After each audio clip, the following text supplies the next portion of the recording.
সময় দেন। পূজা কমিটির সেক্রেটারি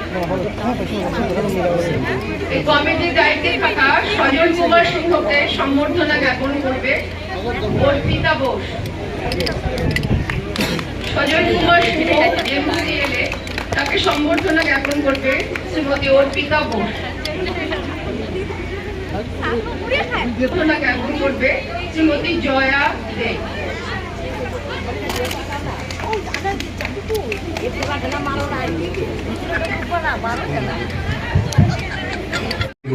পূজা কৰো মই সকলো ৰাইজকে ধৰ্মপান ৰাইজকে শাৰদীয় দুৰ্গা পূজাৰ বহুত শুভেচ্ছা জনাইছো আৰু শান্তি আহে সমৃদ্ধি আহে সুখ আহে আৰু আমি সকলোৱে মিলা মিছাৰ মাজেৰে সুন্দৰ কৰি আমাৰ জীৱন যাতে আমি আগুৱাই লৈ যাব পাৰো। পুনৰ এবাৰ আপোনালোক সকলোকে শাৰদীয় দুৰ্গা পূজাৰ শুভেচ্ছা জনালো। বহুত বহুত ধন্যবাদ। সবাইকে দুর্গা পূজার শুভেচ্ছা।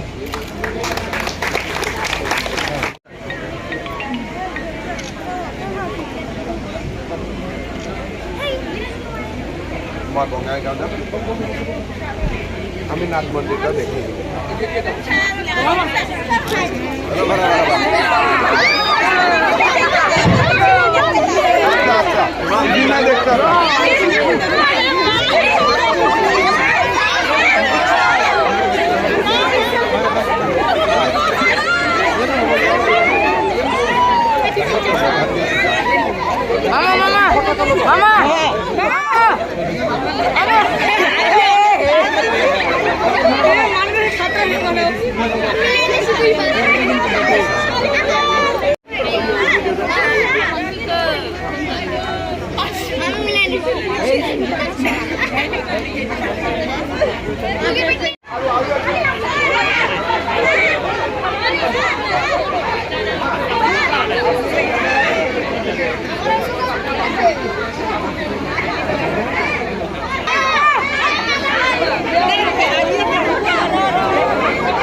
সবাইকে হ্যাপি পূজা। হ্যাঁ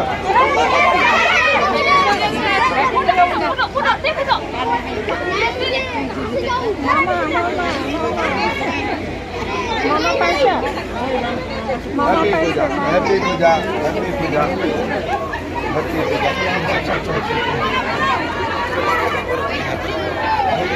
পূজা।